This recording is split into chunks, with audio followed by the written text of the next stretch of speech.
We got all these flashing lights. My son said B12 is not a vitamin.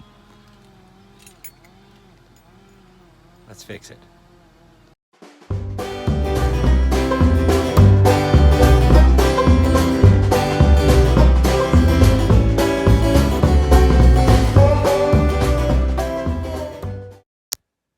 Hello my friends, and welcome to Tom's Tinkering and Adventures. Today we're going to do some maintenance on a Honda CRV, 2016 Honda CRV. Now I am reshooting the intro to this because I did this morning, and while I was running the Honda to heat it up to do the oil change portion of it, you see it's nighttime, there's the Honda, but I was running it, my phone connected to the Bluetooth, so the Bluetooth audio was in there and I was right here, so I have a video with no audio. So it's going to look a little bit out because it's dark now and it's going to be light when we're working on it, but I'm going to give you the intro here and show you what the maintenance we're working on is. The Honda code B12, which comes up on your maintenance minder, and you can look this up on here. Just search Honda maintenance codes or whatever. Some of this stuff is in your owner's manual sometimes. I'll show you what the B12 maintenance is. So B is right here. Change the engine oil and filter, and then a bunch of inspections. Inspect the front and rear brakes, parking brake adjustment, tie rod ends, etc., etc. You can read all that. And then the 1-2 is rotate tires, and then 2 is replace engine air filter cleaner and replace dust and pollen filter. So earlier today we did this, so we will cut to our maintenance and I'll show you how to do all that stuff. Another thing I didn't mention here is that key battery flashing on there. What that means is that the battery inside your key fob is starting to go weak.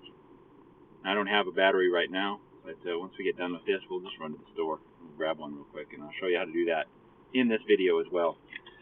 The negative 338 means that we went below zero on it, so we're 338 miles past zero. My wife's been busy, and then she took this thing up to LA and ran it down below the zero, but it's not going to hurt anything. Shut her off. We're warmed up. We're going to get the oil change done, and I'll show you how to do the air filter and cabin air filter. Okay, the oil change is complete, and my lead mechanic here is finishing up the tire rotation and inspection. So we're going to do the air filter for this engine, which is I love the names of some of these things. Look at this, Earth Dreams Technology, IV Tech. Yeah, Honda, you got it going on. This is a 2016 Honda CRV, and it takes the Fram CA11945 filter. You can always look that up. Air filter is right in this box here, I'm hoping. There's one back here. Let's see if that's everything. Yep, that's everything. Open that up, see if we can peel that out of there while I hold the camera with one hand. It's never as easy as they make it look.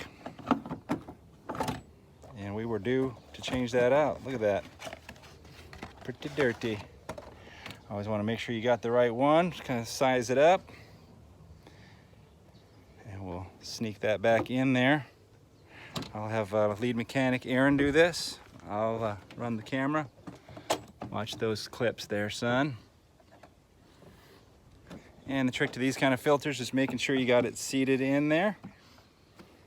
And then all you do is hold these clips back, drop that down until it's flush. Make sure we got it flush, yep. And then clip these back down like that. 1, 2, and then this one back here, which I probably have to put the camera down. But that's how easy it is to do your air filter. Let's see if I can get that one. Almost. There you go. 3. Air filter complete. So we've done oil filter, inspected everything. Tire rotation. We're going to drop it down off the jack stands and torque these down to the proper specifications. and I'll show you how to do the cabin air filter. I don't remember cabin air filters being on older vehicles, like from the 80s and such, but a lot of new vehicles have them. So look it up in your little book here. This is the one that is specified for the 2016 Honda CRV. And look at that, just like my son said. How did you say it? Fresh breeze with Arm & Hammer. No, say it the way you were saying it mocking me. Oh, no way. Jesus. Can't expose myself like that. Okay, so I've done this only on a couple of vehicles because I usually work on older crap. But the last one I worked on was underneath here. So it's in the glove box. So if this is your significant other's vehicle, make sure that you remove anything out of there so they're not embarrassed by the contents of their glove box. Every one of these is different. On this one, and I apologize for the light, but you just squeeze the sides of it. There's a tab there and a tab over here. Hold that just like that. So you squeeze the sides of it and the whole thing will pivot down. Oh, it also, I already removed this over here. It's a little kind of a, I don't know what you'd call it, but it's kind of dampens the thing. There we go. And right in here is where this thing goes. I don't know how this comes out. Oh, it looks pretty easy. Ta-da. Okay. Honda still. It even says Honda, he said. So this one, you just squeeze the sides. Pull that out of there. Ooh, debris. We have debris, he says. And so you look in there if there's any other bits and pieces, and then we will install the new one. Oh, I guess we're ready to install it. He's got it here. Airflow. Okay, so it has a direction, shows which way the air is supposed to flow, and the direction is right there, so airflow is that way. Can you read that? I don't know how well you, yeah, I mean, I can read it. I'm just talking to the viewers here. Airflow. So make sure you install this one the same way. Airflow.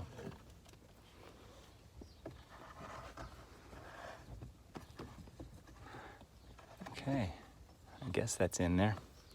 And then we'll put this all back together. Okay, off camera, my son said, "That's not how it goes, idiot." It's true, I did that. What a jerk. Yeah, well, I had it in the right way as far as the airflow, but it goes in with these hard sides over here. Because it was hanging over and this piece wouldn't clip back in. So we'll clip that piece back in. Pop this back up. And then hook this little, whatever you call it, back on here. And you hit your staples button. That was easy. That was easy. Wow, look at that. All right, and then you put all the stuff back in here, which for my significant other, it means that this thing is full up to about here, and then you have to push it like that to get it back in there. All right, so once you have all of your maintenance that you need to complete for the day done, what you have to do to get rid of your service light here is transition over to the oil life. Our oil life is technically negative 338 miles over. What you'll do is you'll hit this little service button,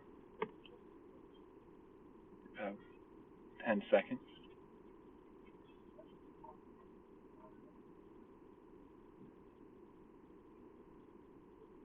Alright, once it starts blinking like that, go ahead and hold it down again. Another 10 seconds, and it should reset completely. And there you have it, 100% oil life. Alright, so we stopped off at our favorite local big box corporate marketing store here. He's been watching my The Walmart, not to be confused with Walmart. And we purchased a battery for the key. The 2032 CR2032 battery. lithium. That's important right there. I've purchased two because I always should have an extra around. And in order to do the battery change on these, what you do is on the back side of this, there's a release. A lot of people don't even know about this, but you have a key that'll open your door. It won't start the car, there's no place to put it. But you can use the key to open this. You just kind of wedge it between here, and this thing just pops apart. There you go. There's your battery. Remove the old one. Install the new one. Pop this back together.